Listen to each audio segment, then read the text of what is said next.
Coming to you live from my in-laws' basement. It's Rob Has a Podcast, and now here's the guy who's garbage. And if you're garbage too, let's be trash together.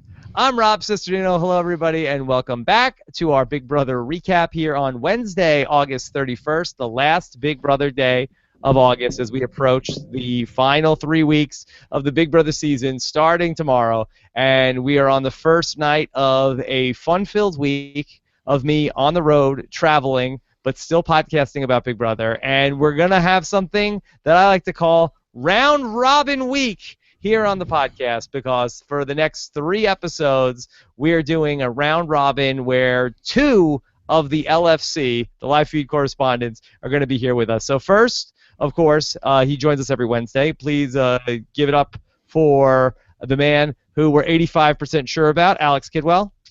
Hey, how's it going? Yeah, I'm here. I love that pickup line. Finally, a pickup line I can get behind. Yes. And, I like to consider myself a bit of a forecaster of the events at the Big Brother house. And, it's very snowy in the backyard today. Unfortunately, the weather inside's mostly stupid with a chance of dumb this week. Oh, I think it's a delightful. Yeah. All right, and then joining us, I'm not sure if he's on one of the 1 billion names on Santa's list. Brent, welcome on. Brent, how are you? Rob, as a young gay boy in 1985, I asked the same question that Paul asked tonight. What is girls? What is girls? What is girls? Yes, I love yes. that. So that was very fun. I did like the online dating sequence Me for too. The sitting ducks. Very fun. So anyway, we should have a very fun show for you guys tonight. We're going to talk about everything that went on in the show, Christmas veto, what the hell are James and Natalie thinking, where do we go from here? You may notice some fluorescent lights flickering in the basement here, so it should be a fun show all the way around. Hashtag RHAP to get your questions in, or on our YouTube channel at robhasawebsite.com/YouTube. All right, so I guess we should start this off with Nicole and the plot to take out Meech. Looks like everything is going as planned, Alex.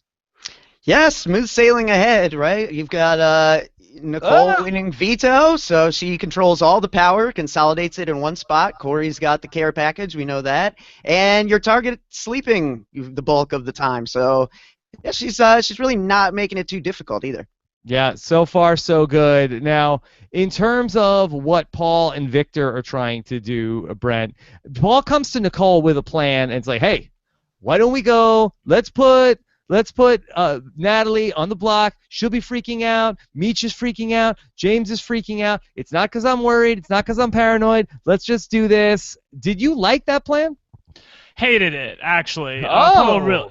Paul really overestimated his persuasive abilities here, and he failed to take into account the single most important thing in Big Brother, in that in order for somebody to make a move, it has to benefit them. In what way would this benefit Nicole? It would benefit Paul greatly. He's completely out of danger, and he doesn't have to worry about anything for the rest of the week. On the other hand, Nicole has to put up with James and Natalie for 3 to 4 days, asking them why did they betray her. A lot of bad blood could come out then. Her game could get blown up then when they know everything's out in the open. So this is a terrible idea on Paul's part. I'm just glad for his sake that up until at least Monday night when the veto ceremony happened, that Nicole hasn't freaked out too much yet about Paul wanting to come off the block.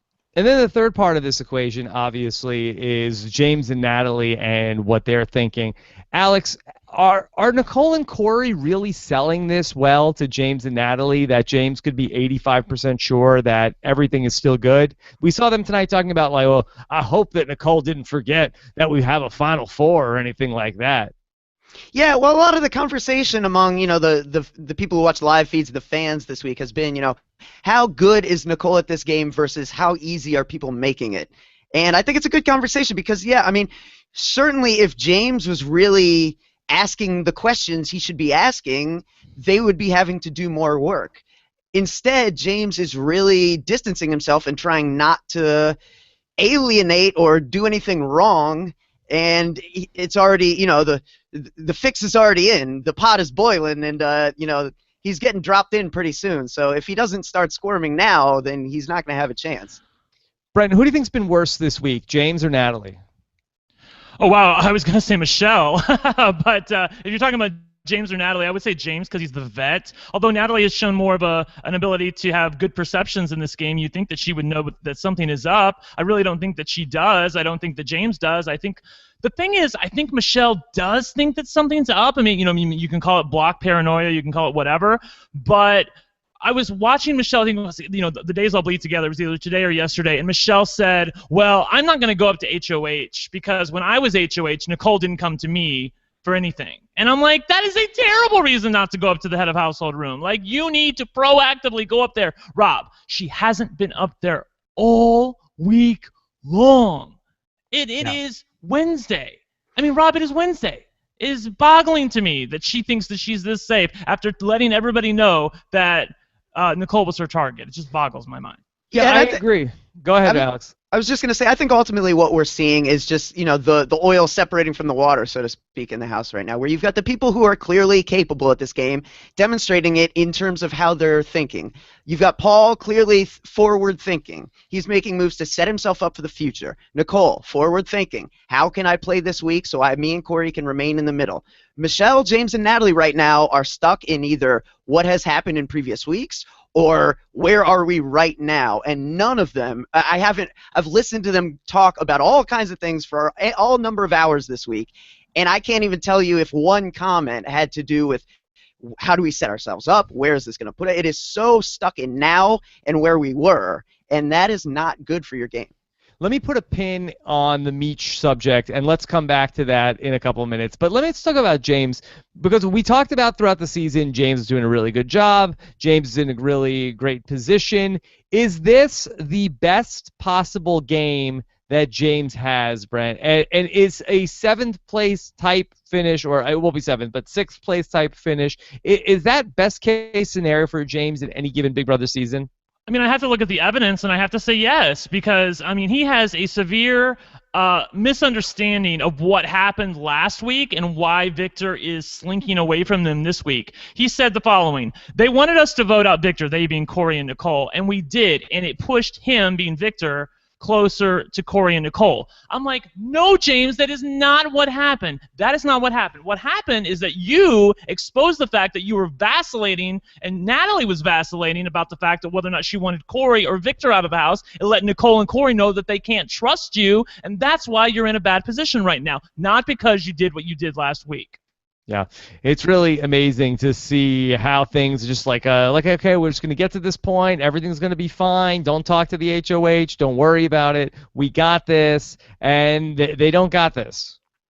No, they don't got this at all. And it boggles my mind. I'm sorry, I keep coming back to that word, but it's the truth, because it is Wednesday, and I guess we'll talk up until Monday, but I've already spoiled the fact that they still haven't talked to them. Maybe they will eventually in the next 24 hours, but they haven't talked to them. It's just it is infuriating as somebody who loves Big Brother that they have not had one conversation to ask Nicole, Paul's still the target this week? Like, that's all they got to ask. They haven't even asked that. It's just Alex can tell you about it. It's just it's bad gameplay upon bad gameplay. Tell me about it, Alex. Well, also, I think one thing that James keeps coming back to is he just doesn't see, and Michelle touched on it a little bit in her DR in the episode. A big problem here is that they can't see how it makes sense strategically for anyone not to get rid of Paul.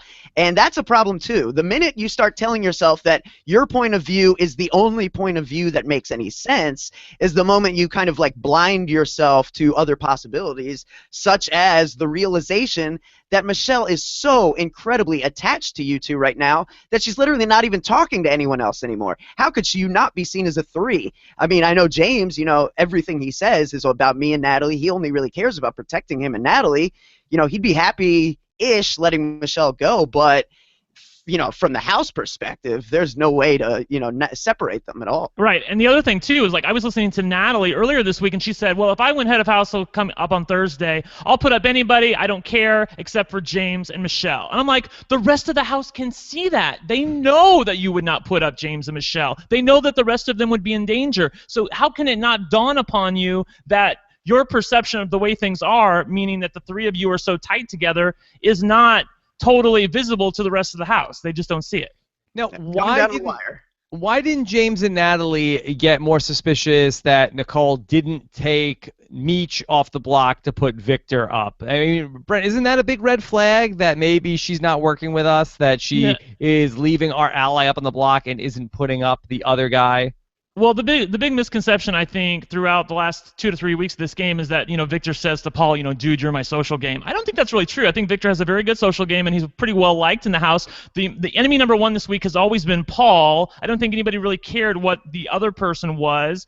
Michelle is just a holding piece to James and Natalie. They think she's up there as a pawn. And Nicole made a valid, somewhat tenuous argument to them saying, look, I want Paul to go this week. He's my target. I don't want to get any more blood on my hands by putting Victor up on the block. So I'll just leave him off, and that'll create some goodwill with me for my game. And they bought that. Okay, let's talk about Michelle, and we've really seen sort of that she rose from the ashes at the point where it looked like her back was against the wall, and it seems like she has just completely melted down. And meltdown Michelle, it's really just been just a complete disaster, Alex. Her game is in shambles. That she was bad, then I felt like she was good. She had the Meech momentum, and now back terrible again. What's the difference now between 2 weeks ago, 3 weeks ago, when she was riding high? Does she need to have somebody to be publicly railing against that, like she was doing with Paulie? There's an element of that. I also think it's really great that you use the rose from the ashes metaphor, because I think what she's done is scorch the earth. In resurrecting her game at that moment, she burned a lot of bridges. She called Nicole a snake publicly and has repeatedly done so. She has leaving no chance to go back and repair that relationship. I mean, we saw Paul on, I believe it was just Sunday's episode, certainly within the last 2 episodes, we saw Paul go at Nicole publicly in front of the house and attack her and berate her, but then still have the wherewithal and the ability to swallow his pride and go apologize for that moment and rebuild that relationship. What Michelle has failed to do in pretty much every situation, she'll make these big, Big Brother Canada Godfrey-esque speeches, and they're grandiose, and they have the effect of catching attention. However, what Godfrey would do, what players who are good at this game do, is damage control. You've got to go and then you work the social game, say why you did what you did, talk about how it was a spectacle, how it was for television. Do whatever you have to do, but repair that relationship before you need that bridge. And Michelle has done none of that really this season. Brent, is Meech a fatally flawed Big Brother player? And what I mean by that is, hypothetically, if she was to return to the game in another season, do you think that she could fix whatever is wrong with her game from what you've seen? Wow, that's a tough call, because people can grow and change. I mean, I look at who I was, say 5-10 years ago, and I'm a completely different person now. Oh, wow, Alex. 23. Thank you. I knew she was young. Yeah. Come on, Rob. I was 30 years old, and I'm a child. I'm still a child. So me at 23, come on, give me a break. I think that, look, I do not think she's fatally flawed. I do think that there are elements to her game that are good. She's flawed. I do think, though, she has totally dropped the ball this week, and I guess a little bit of it is her, she appears to have no confidence in herself whatsoever. I thought the editing was very telling tonight. I loved the editing of the episode tonight, because it was like Big Brother was showing us this girl's falling apart, and that's why she's going home on Thursday. Because it was so wacky. Oh, wasn't it though? Yeah, wow. It was. What is going on there with this? She's under the blankets, and for those of us who are not on top of the live feeds like you guys are, Alex, what's the issue there? You need to keep the microphone next to your face even when you're sleeping? They need to be able to get a clear audio feed from you. And if for whatever reason, in that moment, if she's got it clipped to the edge of the pillow and she turns to the other side of the pillow. Yeah, I think at that point it's really almost more than anything a production just telling her to get the hell up already, because there was and she's been doing a lot of sleeping this week, so part of me thought maybe that was just a little bit of a game they were playing. But yeah, if she were to say anything at any point, they definitely would have chimed in with that, because the microphone needs to be somewhere where they can get the clear soundbite. Yeah, usually what happens. sorry, I like just to really explain really quickly to people, when you sleep in the Big Brother house, like when you go in the shower or whatever, you can take your mic off. So she could be in bed, she's supposed to take her mic off, get into bed, and that's fine, and then the overhead mics will take over if she says anything or blurts anything out. But the minute she starts talking again, she's supposed to put it back on. What happened was she went to bed with the mic on. It's like rolling around in the pillows there, and it's probably creating some audio distraction for Big Brother, and if they're trying to catch anything. Although on the other hand, I agree with Alex, she wasn't really saying anything. I think either they were being proactive or they were just screwing with her. I'm inclined to think the latter. Yeah, they probably don't want any more broken mics too. Yeah, probably. Factor here. Probably. And then she ends up like, Natalie's talking to her, and she's talking about how, like, I'm never going to win this game. I hate how I look. Like, she was just, like, all over the place about, like, 5 different subjects of problems that she's having. I mean, it's really a sad state of affairs for Big Meech, Alex. Sad Meech. Sad Meech. I think that they probably just need to put her out of her misery in this Big Brother house. She'll be a fantastic juror. Brent, can't you see her on finale night, like really just wanting to be like the second coming of Stu Hawk? Yeah, exactly. Then all the pressure's off. She knows what she's supposed to do as a super fan. She knows she's supposed to ask the tough questions and say something funny or bitchy or witty to the house guests during the final 2. I do think that the pressure is maybe getting to her a little bit at this point. The problem is she's never had a good relationship with Nicole, and she doesn't know how, as Alex correctly pointed out, she doesn't know how to swallow her pride, go up there and have a civilized conversation with Nicole and let her know, like, hey, you're really not my target next week. She has never, ever said those words to Nicole to let her know that, Victor would be my target next week, but it would never be you. And Nicole knows that if Michelle is with James and Natalie, someone has to sit on the block next to Victor. And who's likely to sit on the block next to Victor? The person who's winning the comps lately, and that's Nicole. Wait, is Michelle a super fan?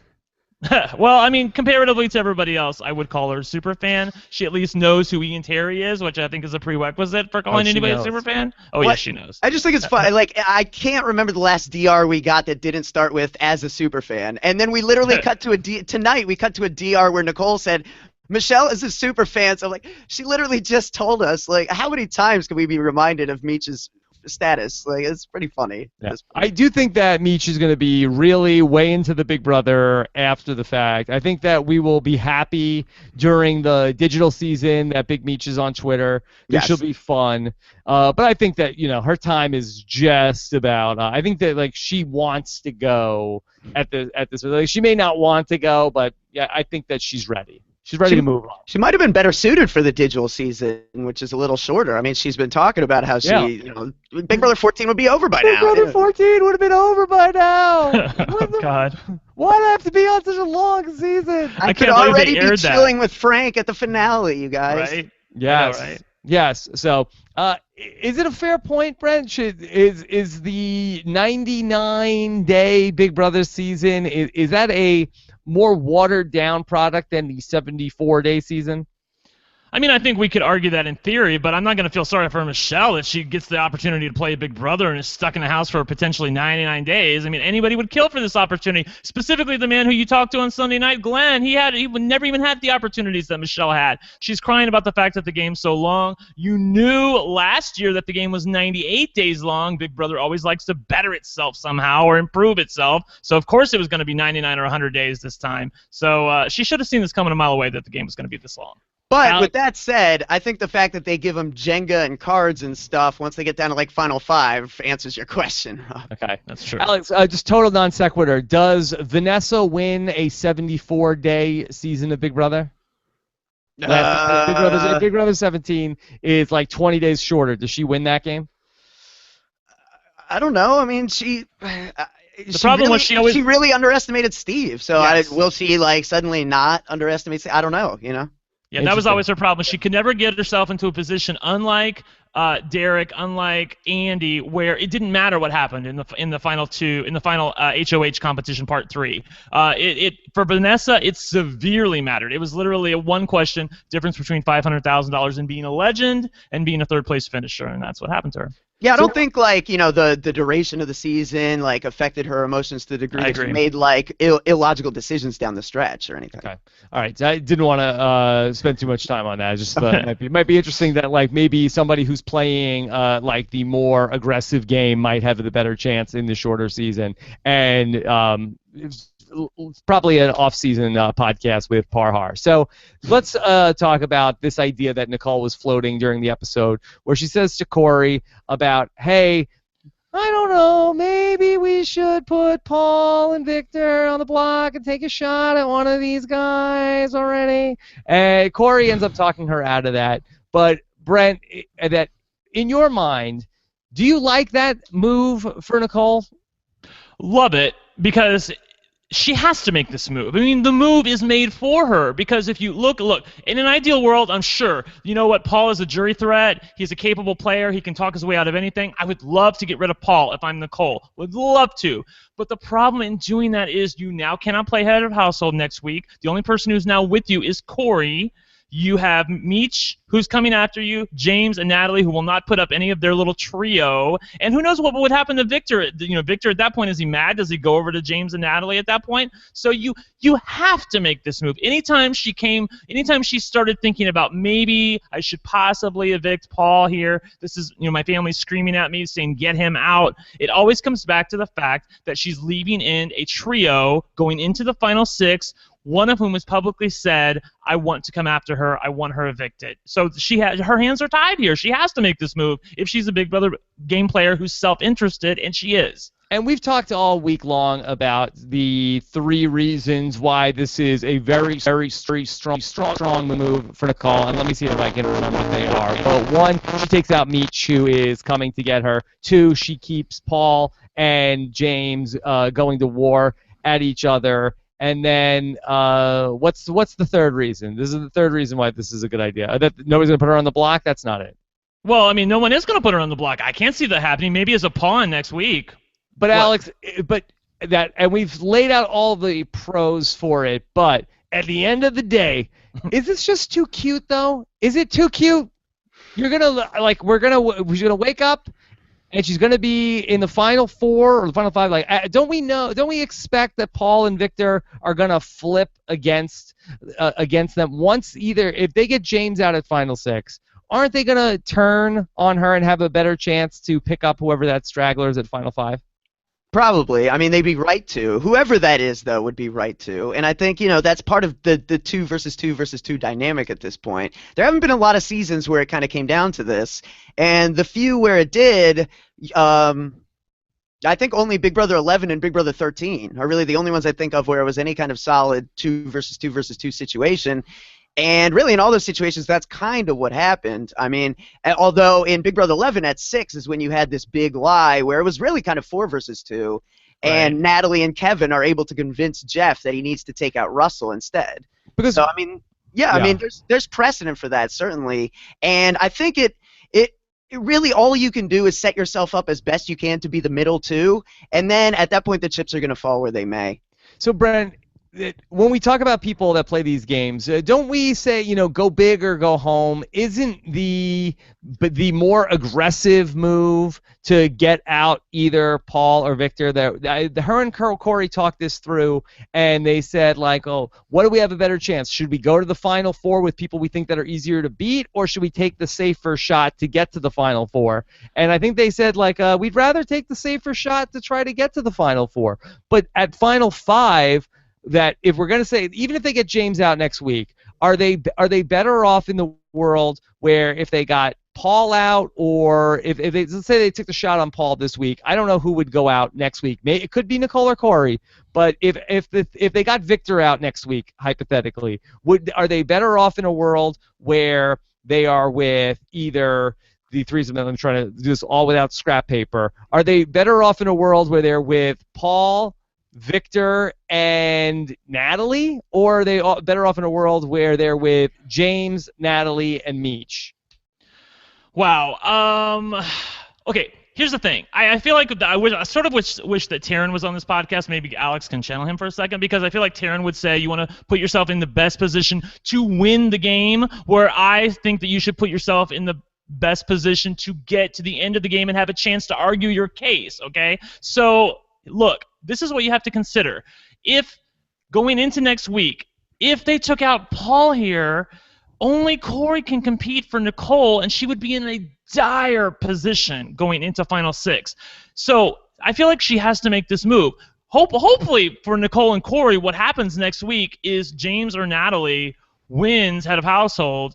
It really doesn't matter at this point because no one's coming after Corey and Nicole. I feel like whatever pair wins Final 6 head of household is going to be severely disadvantaged going into the Final 5 because they won't be able to play for HOH. Their partner will be the only person who's playing for them, presumably against the other 3, and they're going to be in a bad position. Okay. So given that Corey and Nicole are unlikely to be that head of household at Final 6, I think they're in a great position. So I like this. And full disclosure, if I was Nicole, I would probably go with the plan that she's going with. I think that's probably the better move. So really it sounds like that the best case scenario for Nicole is that James or Natalie wins HOH in this upcoming HOH, and that they take the shot at James and Victor, because then if you get one of those guys out of the mix, then there's a chance like, hey, we didn't do it to you, Victor. We didn't do it to you, Paul. You should work with us. We're still working with you. Let's get James and Natalie out of the house, and then whoever's left, Natalie, Natalie come with us, or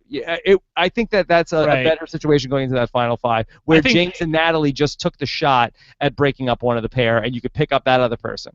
If you're Corey and Nicole, I'm sorry, Alex, just to make this clear, if you're Corey and Nicole, the worst thing you can do for the Final 6 is have Corey win head of household. See, I mean, they may not see it. It may be too tempting for him to want to win if it's within his grasp. But if he wins head of household, he's in a severely disadvantaged position going into the Final 5. Whereas on the other hand, if anybody else wins head of household at Final 6, whoever is the leftover person from either James and Natalie or Victor and Paul, whoever that leftover person is that is the partner of the evicted person at Final 6, they will go with Corey and Nicole, and Corey, Nicole, and that person will be competing against one person in the Final 5. So you see how this is a good position for Corey and Nicole to be in. I really like it.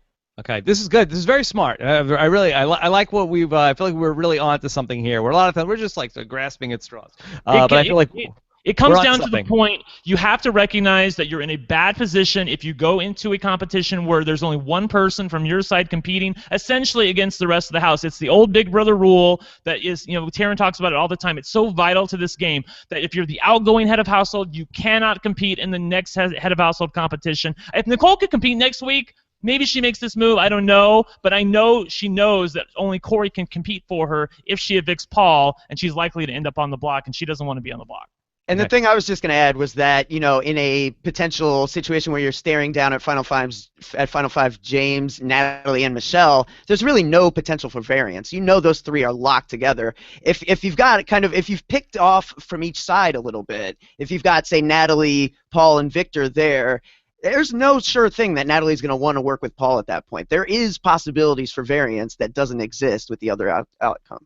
And then the final part of this, Brent, do you feel that Nicole will be able to sell the vote out of Meech to James and Natalie in a way to make them feel like Nicole and Corey are still on board with them? That's so funny because that's exactly where my mind was going when you started asking this question. Yes, because Michelle has given her the blank check to be able to cash. Michelle has let it be known you can't bounce checks in this house. Exactly. So.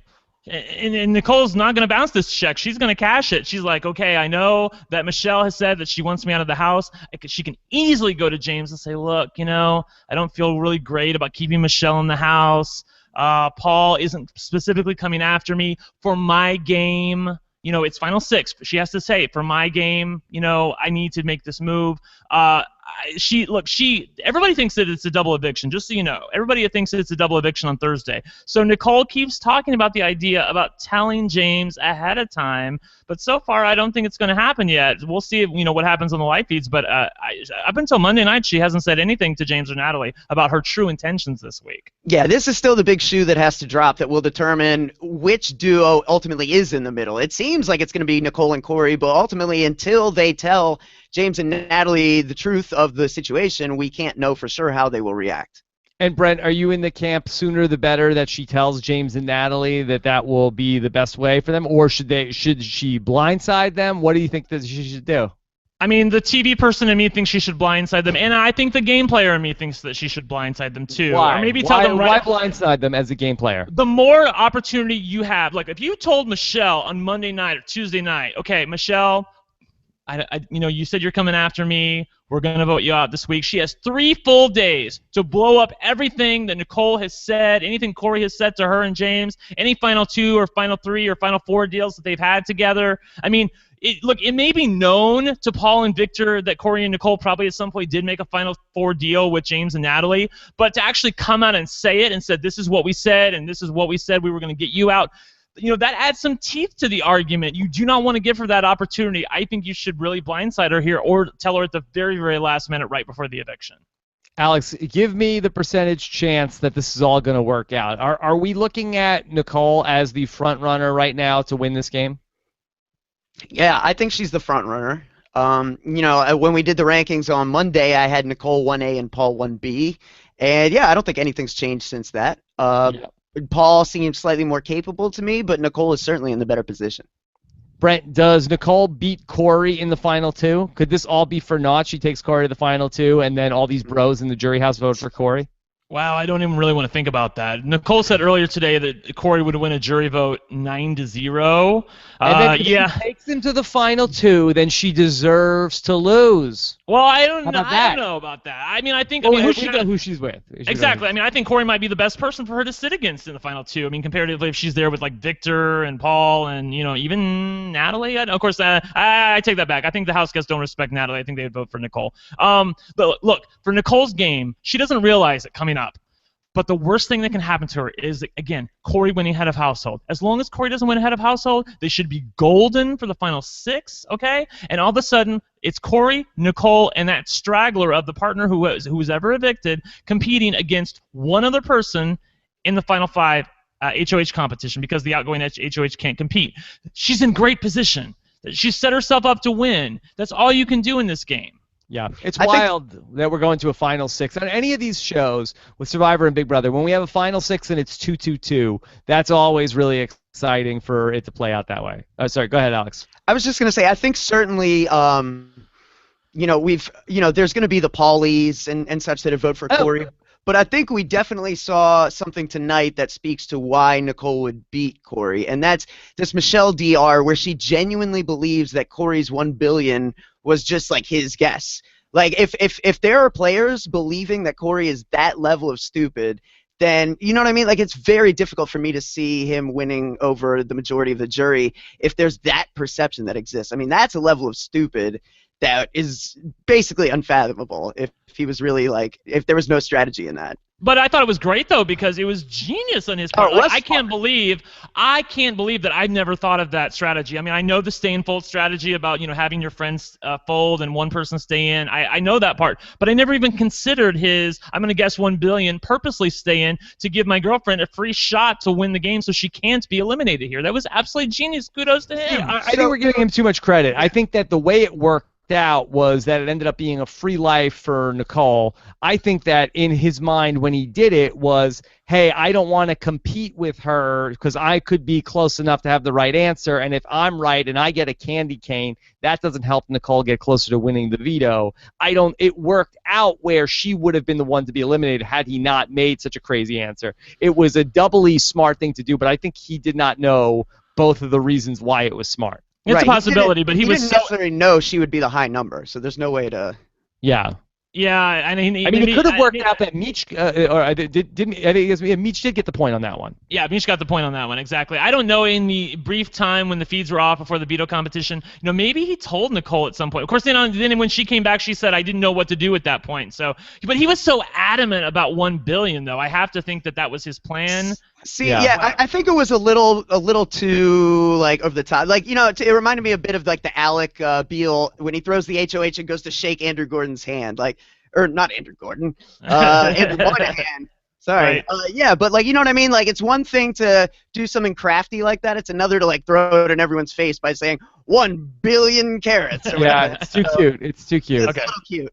Bushmaster type situation. Okay. Can we talk about the editing job on Corey tonight? Let's talk about that. Brent, you talked about the edit tonight. So funny, Corey during the HOH competition. It's just that it bums me out that he is getting this edit of he's such an America's favorite and he's winning the care packages for stuff like this. He is not doing that. this is amazing editing of somebody like saying really dumb things, Brent. Oh my gosh, Rob, it's so much fun. I loved what they did, and they rarely do this to a guy. Like they usually do it to like the ditzy girl, like right. The Victorias of the world. So I was loving it that they did it to the big blonde jock, with the big butt and the big muscles that Nicole loves to look at, and he's just like looking at the reindeer, like, wow, that would be fun to ride. Like it was like watching Big Brother on acid, watching that whole veto competition every time they showed Corey. I thought it was pretty apt, actually. I think that's how I perceive Corey in the game right now. I'm glad the editors see it my way. Yeah, shades of David Girton trying to spell a word to save his life for the power of veto, looking up, seeing the word competition above him, trying to get there, failing, and coming up with absolutely nothing. That's what this reminded me of. I wanted to spell competition because I saw the word and I'm trying to win the competition, bro. Yeah. He's going through all the things. He's like, well, I see there's 9 nutcrackers over there. Like, oh my gosh, there's so many things at Christmas. Oh my gosh. What about how he told us he did 8 times 3 for the nutcrackers, and then his number was 120. I'm like, Corey, I'm following your logic, and I'm still not with you, bro. Yeah. Let's talk about in that competition, Paul's strategy. Brent, this is a little bit of like a Price is Right type game in some ways in terms of, getting this bid that's going to be closer without going. You can go over here, but you know what I'm saying. So for Paul, where did he go wrong in this game? Well, I don't think he really did go wrong because, he wanted to make sure that Michelle at all costs did not win the veto because if Michelle wins the veto, there's a definite possibility Paul's going home.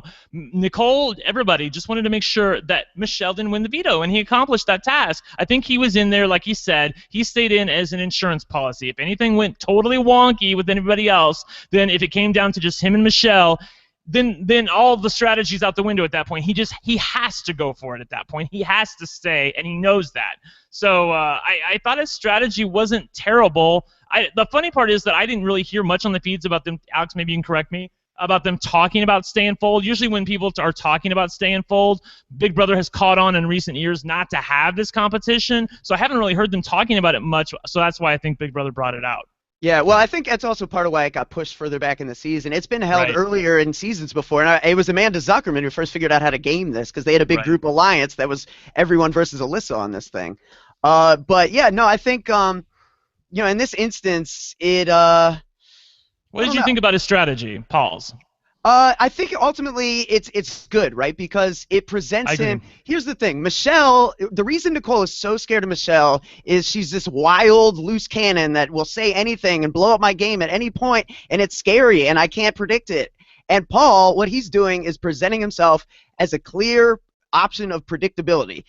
Here's what I'm going to do. I'm fine staying on the block. No worries if you don't want to, and then he's just going to go out. Look, I'll be an insurance policy. Then he goes out and he's an insurance policy. What you see is what you get. That's what he's selling, and that's what Meech is not selling. Okay. Let's go jump into some questions from you guys tonight, and then we'll talk about what's going on the live feeds. And let's start with R. Vandervest, who says, what should the artist formerly known as Big Meech do to try and stay this week? Dye her hair blonde and become BFFs with Nicole? I'm not sure why that would necessarily work. It didn't really work for Paulie when he tried to act like Paul. Alex, could you give us the game plan for Big Meech of what she would need to do? Is it just sell James and Natalie down the river? Oh, man, it's pretty tough. She would have to do something that creates a separation there because there's no ignoring. You can look at and talk about all the strategy and all the nuance you want, but there's no ignoring a 3 at this point in the game. At 6, going into 6, there's no ignoring a 3. You just can't. Those simple numbers are always going to beat any other argument. So, yeah, she has to do something that would completely distance herself. She has to. I don't know how she would go about doing it. Paul and Victor had some success staging a fight for these people. I don't know that Michelle and Natalie could do something like that, but if Meech started burning James's clothes, maybe that would be a start. Oh, he's very sensitive about his clothes. He gets very upset about his clothes. Well, Meech has threatened to burn some things, so now's the time to start. If you're gonna go pyro. Yeah, Brett. Anything else that you want to add to the Meech playbook for this week? I mean, look, she can do it whatever she wants. She hasn't planted any seeds coming into this week, as Taran likes to talk about. She hasn't said anything that would, make Nicole buy any of the things that she might try to sell her. Maybe her best argument is probably something to the effect of Paul and Victor are plotting against you. They're plotting with James and Natalie to get you up on the block next week, which is what Nicole fears more than anything, which is why she wants to evict Michelle. Oh my God. I know, right? But again, it comes back, as Alex and I talked about, that there is a clear 3. This is the best reason for Paul to sit on the block and take his medicine, because every time he fears, okay, maybe they're going to go against us here, maybe they're going to evict me. Nicole, maybe she would like to evict Paul here. He's a great game player. He's a jury threat. Get rid of him. But she can't. Her hands are tied because there's an obvious threesome. She has to get rid of one of those 3 and give herself a chance to get to the end. And again, we're talking about planting seeds. I go back to the idea that she scorched the earth. If you harvest all the crops and then burn the ground, nothing new grows there. That's kind of how that thing works. That's why it's called scorched earth. Like you sowed the ground with salt, Michelle, and now there's just no way to plant the thing and have it grow. Like, that's the problem with going that over the top with these speeches and then not doing any damage control afterward. Okay. Agriculture lesson from Alex Kidwell tonight. Danny Guest says, since Nicole and James haven't been on the block yet, are they considered the best players of the season? You guys touched on this on the reality TV Happy Hour the other night about are they so great because they haven't been on the block, and you guys pretty much universally poo-pooed this, right? Right. I don't know of anybody who's a Big Brother fan who says just because you haven't been on the block means you're a great Big Brother player. James, look, it's all about perception and knowing where your position is in the game and knowing about where other people perceive your position to be in the game. And Nicole certainly has that. She has a good understanding of where her position is currently in the game and where it could be at Final 6 and Final 5. James, on the other hand, it is totally lost on him why it would be a good idea for Nicole and Corey, even though they're maybe in a Final 4 with James and Natalie, maybe they would, if they had their druthers, would like to go to the Final 4 with James and Natalie, but they can't go to the Final 4 with James, Natalie, and Michelle. It just doesn't work that way, James, and he can't see that right now. Yeah. And can we wait till the end of the season before we crown them as one of the greatest players ever? They haven't been on the block yet with 3 weeks left in the season. We can never wait to the end of the season to crown anyone. Yeah, there'll be time enough for counting when stuff happens. Okay. Can you guys explain how to win the stay fold competition? Alex, take it. Okay. How to game it? So basically the plan is to have an order of who's going to win, right? Like, this person is going to win unless they get out. We're all going to fold to them. If somehow they lose to the person who's, who we're all trying to get out, then we go to number 2. We're all going to throw to him and fold and fold and fold. If he gets out somehow, basically it's setting up the one you're trying to get out with 5 coin flip scenarios where they have a 50-50 chance of being eliminated from the competition, and that's great odds. Okay. All right. A few more questions and then live feeds.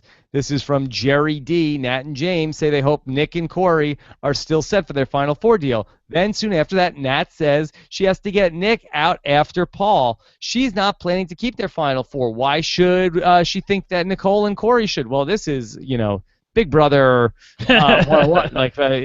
Right? People don't judge by their own actions. They only care about what other people are doing. Yeah, right, if I was able to do things and no one else was allowed to do them, I'd win every time. So why wouldn't I want to create that narrative where that's how things should be? You know what I mean? Right. You can call Natalie out on her hypocrisy here, but it's probably a good game move to get Nicole out sooner than later because the comps that are coming up definitely favor somebody like Nicole. I'm laughing in the chat that Entasys23X wants to know, is Rob in an escape room right now?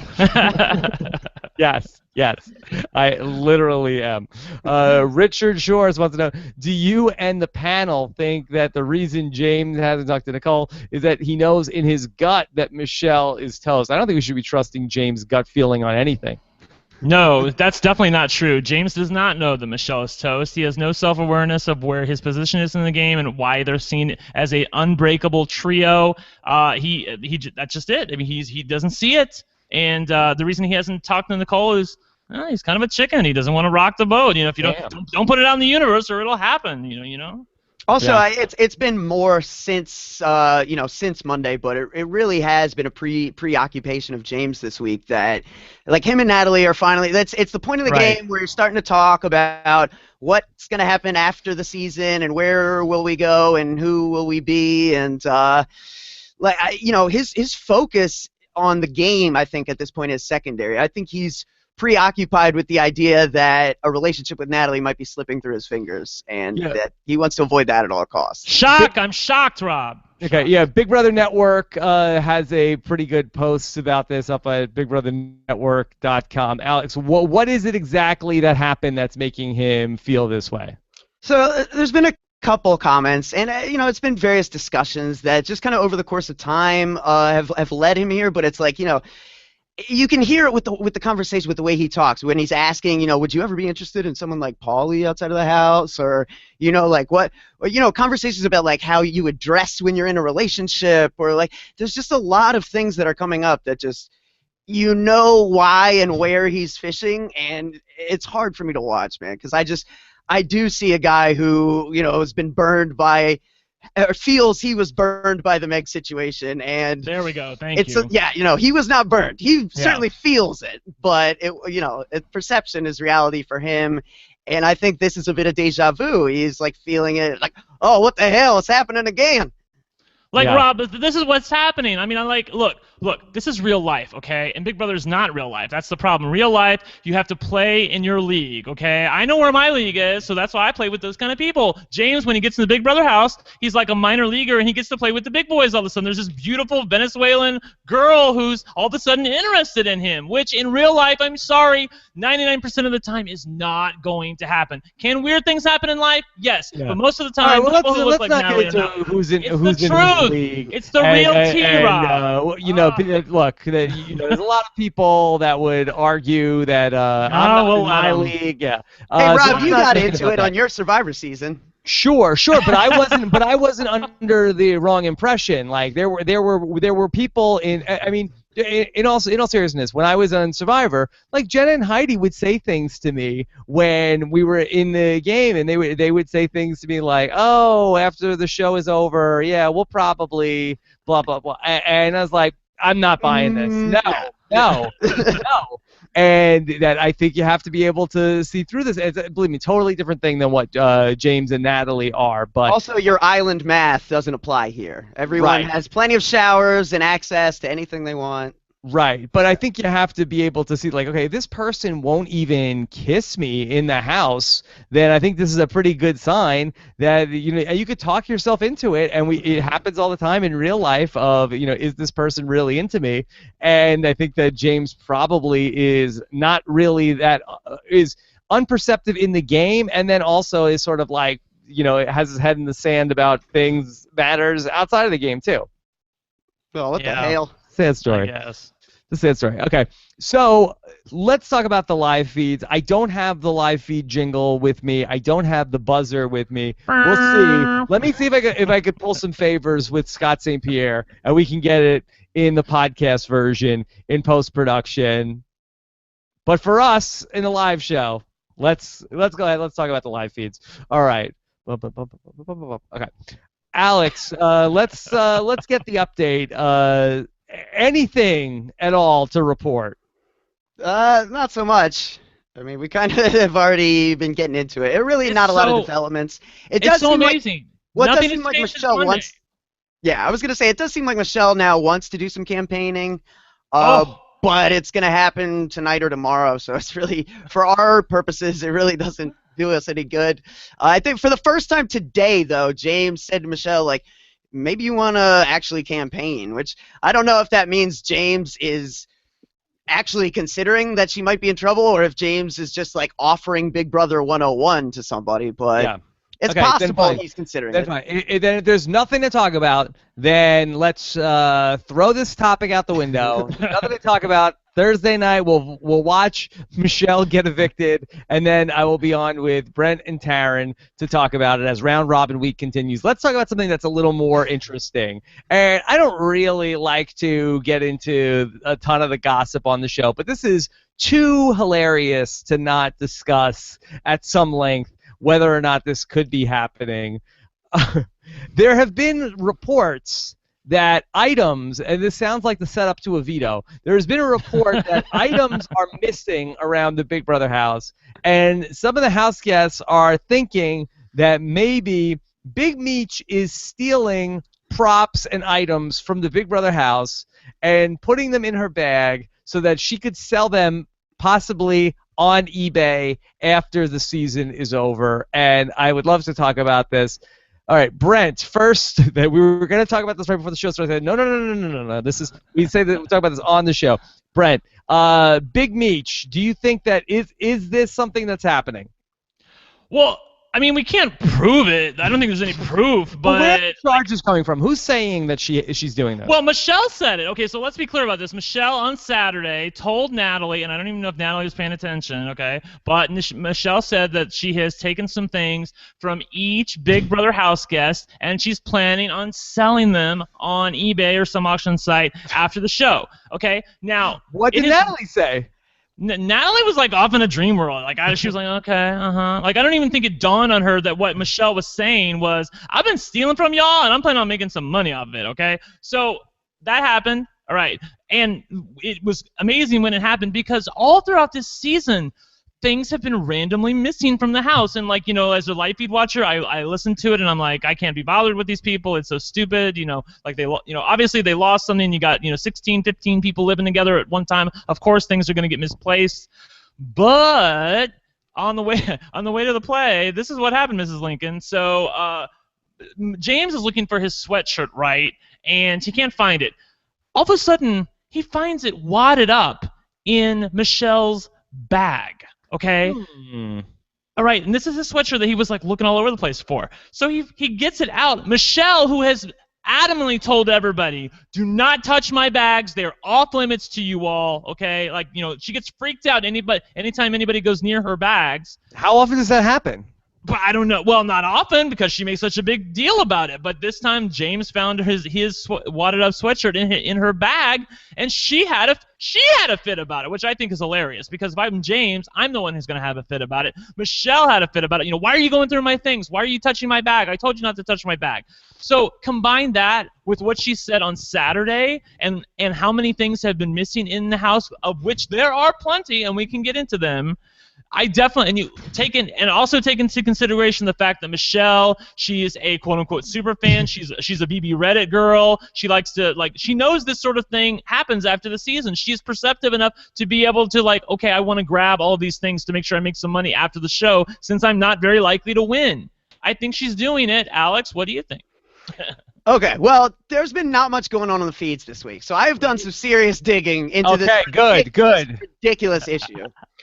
I've listened to the audio clip about 10 times, and I love this so much. What she actually says, and it's being misreported everywhere, what she actually says correct the record, is that my hairbrush is being used by everyone. I have everyone's DNA on this hairbrush. I could sell it on eBay. That's what she actually said. At no point does she say, I took people's things and I'm going to sell it on eBay. She says, I have everyone's DNA. So is that what she said? DNA? That's what she says. Yeah, no, and it's completely misreported on pretty much every feed. She has everyone's DNA. Are there any other house guests that are collecting DNA, Brent? Maybe Nicole and Zakia in the jury house. I don't know, Rob. What do you want from me? I mean, look. Okay, you can set that aside if you want, but she's been really weird about the bag thing. Things have been missing it all season long, and randomly James's sweatshirt is in the bag. I'm sorry, Rob. I think she's stealing shit from people. I'm saying that Big Meech is getting ready to go eBaying after the season. Alex, you were saying Michelle not guilty. Well, there is no evidence. There is zero evidence to prove anything, and I've looked for it extensively. Okay. That being said, it started as this joke over the DNA brush, but there's she has made several jokes over the course of the season when she gets irritated about selling somebody's thing on eBay, which means it's here. It's here. It's at the forefront of the mind. Mm-hmm. She had, when Paul said something about touching her clothes, she said something about setting Paul's clothes on fire. She said something about being arrested. arrested for shoplifting at JCPenney when she was a teenager. So like, you're 23. Was it 4 years ago or like I don't know. You know what I mean? Right. And Rob, just so you know, that fight that happened between Paul when he said the C word and they showed it on Sunday night's show, that happened because one of the reasons why was because Paul went over to Michelle's bag and touched her clothes and then her out. Ooh, don't do that. Yeah. All right. So, but Alex, she's wearing Tiffany's shirt. She's Yes. wearing Bridget's yellow bandana. Paul can't find his $300 sunglasses. All of Nicole's bathing suit bottoms are gone, which seems like the kind of move you would do if you hate Nicole. Like just, what observation. the freaking hell? And then, like, with James's hoodie, it was at the absolute bottom of her bag. At the absolute bottom of her bag. And James was like, oh, yeah, pretty good prank. And she was like, yeah. But it's like, dude, Bazinga. You reveal the prank if it's a prank. If you don't reveal it, now it's stealing. Like, that's how that works. Right. Alex, is this like when Ruben Rivera stole Derek Jeter's glove to sell?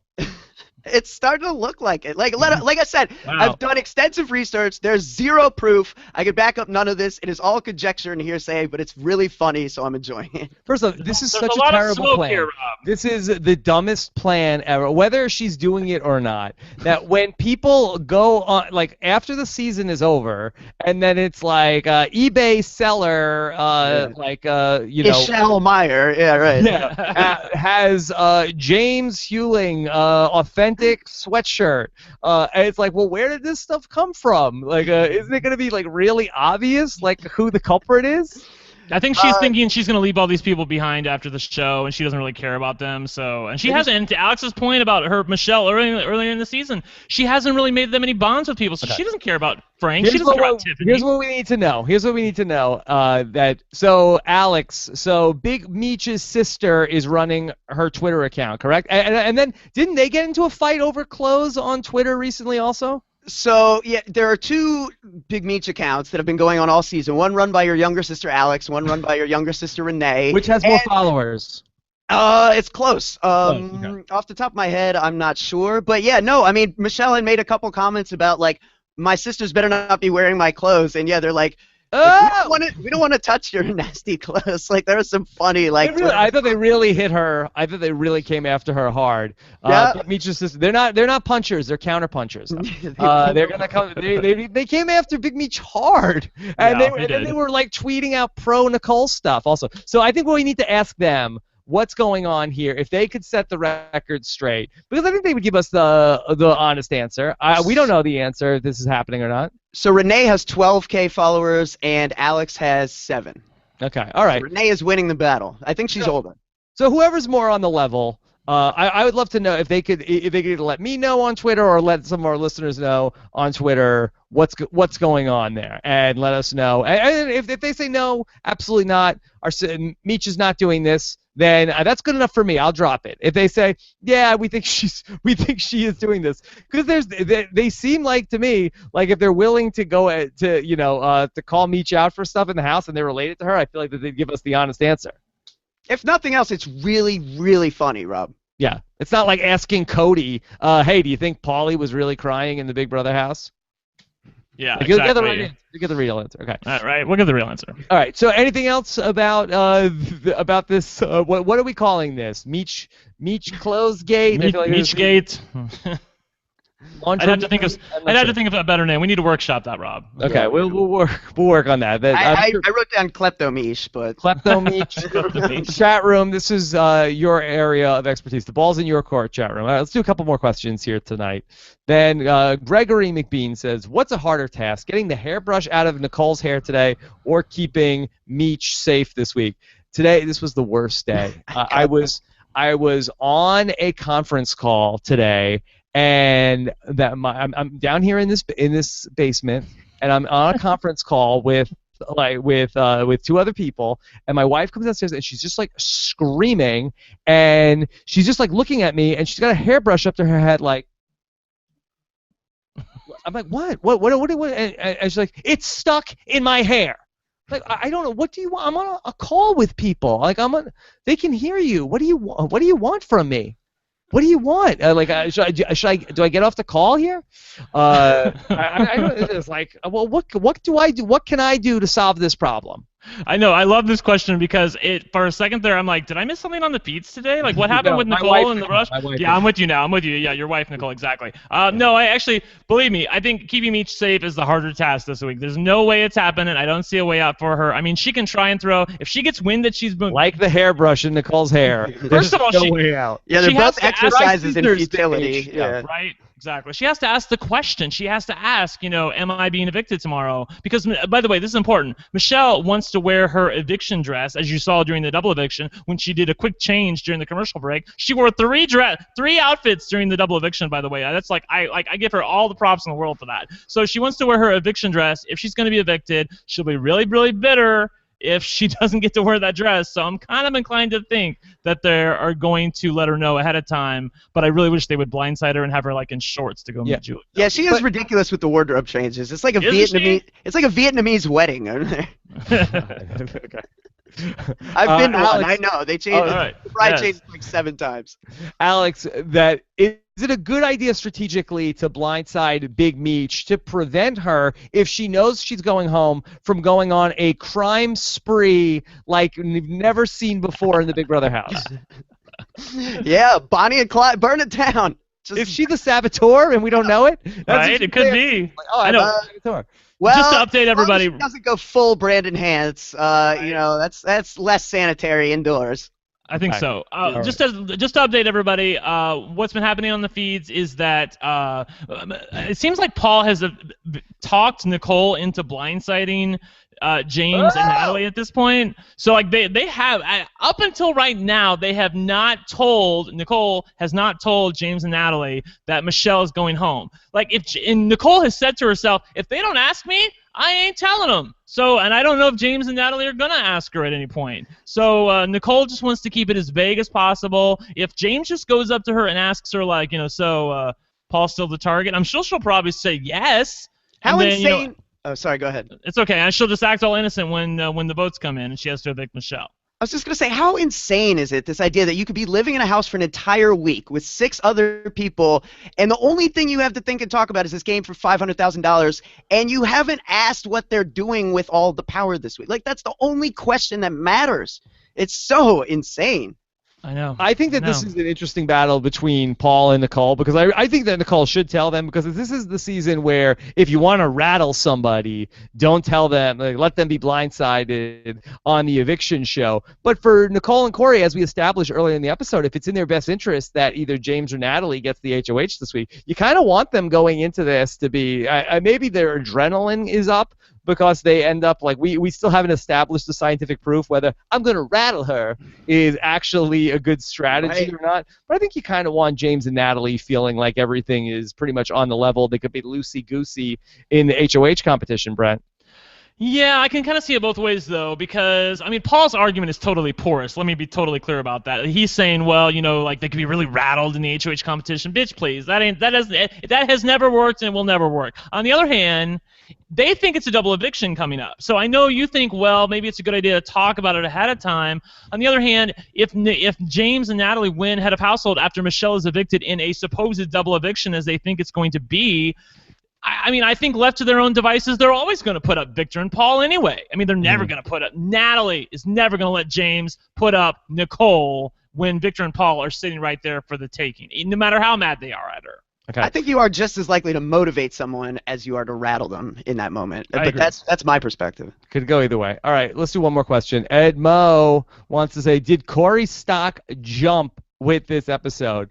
All right, Alex, you guys do the stock watch on the Happy Hour with Jordan. Corey's stock, where is it right now? Well, I mean, he was barely seen before, so now he was shown last episode being given a bribe and talking about things he might do with it, and this episode having some semblance of a strategy in the game. Where's the bribe going? We didn't talk about the bribe. It's still not set in stone. I mean, it's kind of Nicole is really saying that, like, I'd rather try to keep it for the HOH competition, and if you don't end up using it at all, that's better than wasting it. And there's also been some talk about, like speculatively giving it to Nicole to ensure she does something she's already going to do. Give it to Victor, he's already going to do that. But no, I think the idea that, I don't know if it makes the most sense or not, but the idea that seems prevalent now, the one I heard the most recently, was hang on to it until after Meech goes and see if there's something that comes up But before the next can I care ask really package. quickly? I haven't actually seen the rules, so like I thought the rules said it had to be used like before the upcoming eviction, correct? I did an HOH competition. I thought it HOH was competition, okay. until there's a All new right. HOH. Okay. So All right. maybe All it's like incentive for someone to step down or All right. Well, he's throw. probably gonna wait. But see, that would be terrible. Again, this bribe could really hurt him, because if he wins head of house, or if he goes into head of household with this bribe thing, he could potentially win head of household when otherwise he would not have, and that would be terrible for Nicole and Corey's game at this point at the final 6. And really, I mean, there's not a ton of things that people would agree to do at this point at 5K that are really going to benefit from. Let's be honest. Yeah. Okay. Very fun show tonight. I thought we had some real good strategy talk. We had some fun stuff with the Big Meech talk. Let's go with the hashtag RHAP sheet discussing the crimes going on in the Big Brother house. I mean, this would be like a hilarious like veto competition where it's like all night long. It's like a breaking news, everybody in the house, Big Meech has stolen an item from Paul. She has stolen the friendship bracelet, and now it's in her bag. And it's like, all right, did Big Meech take the friendship bracelet before or after? It would be a great contest. Stay tuned for ongoing developments as these reports continue. I love it that her name is like a mobster. It's like, the Big Meech has stolen this. Yes. Yeah, all we're missing is like a car ridden with bullet holes, and she's got like the true like 1920s like saga. Yeah, that's fun stuff. Okay, all right, great stuff tonight. Alex Kidwell, follow him on Twitter. He's at Alex Kidwell. Brent Walgamont at One Lucky Guy. He will be back with us tomorrow night. Now, for those of you guys who don't watch the Big Brother Happy Hour, the reality TV Happy Hour with Jordan Parhar, there's quite a rivalry that's developed between Taran and Brent. Are you guys going to be able to put your differences aside and be able to concentrate on the task at hand tomorrow night? Well, I think we'll be fine. I mean, thank God you have me on the podcast, because I have actual opinions, where Taran like just sits on the fence. Like literally, my name, I have taken to call him Fancy Fencerton at this point, because he can't it's always like on one hand this and on the other hand this. But maybe that's what makes him a good Big Brother player. You guys tell me. All right. Well, we'll see. We'll be back. Right. Fancy Fencerton. I don't know if that's gonna stick, but we'll see. We'll see. All right. Very fun show. Thanks so much to Scott St. Pierre behind the scenes. We got a lot of fun stuff coming up, of course, tomorrow night. We'll be back with more Big Brother. Also, this week, we may have a bonus podcast. I have been texting with the immortal Rodney Lavoie Jr., who has a big day coming up this week. It's his birthday. It's his damn birthday, bro, coming up this week. But he is close friends with James and wants to come on the podcast and talk about his opinions of his boy James and what he's been doing. And I don't know if it's all positive. So we'll speak with him in the next couple days also on some special coverage. That maybe we may tie that into all one show when we do the live feed update overnight on Friday. So be on the lookout for that as well. Not an episode recap, but just like some extra coverage along the way. And then, of course, on Sunday night, I'll be live once again with my show with Taran and Alex joining me on Sunday night to finish out Round Robin Week. Also, be on the lookout for our Gen X preview of the new Survivor season coming up that Nicole and I recorded before we left. That's going to be getting posted Thursday night or Friday morning, whatever, depends if you're up late or not. And also, you could catch my interview with a generational expert, Jamie Goodfriend, to talk about millennials and Gen X's just in a big picture sense and how they might be interacting on the new Survivor season. A lot of people have really liked it. Some millennials were a little upset. They didn't want to be just painted as a big group of people, but it's fun stuff if you just go into it with a little bit of a grain of salt. Just a little bit. Cool. Nice. I haven't had a on. chance to listen to it yet, but I can't wait to listen to it. I'm excited for it. Feels like my damn birthday. Yep, there's a lot of stuff going on as well. Josh and Antonio are going to have a new Mr. Robot recap and much more on post-show recaps, including my recap of this week's Fear the Walking Dead with Alex Kidwell and Josh Wigler, which was a very fun podcast as well, over on post-show recaps. Have a good one, everybody. Talk to you again soon.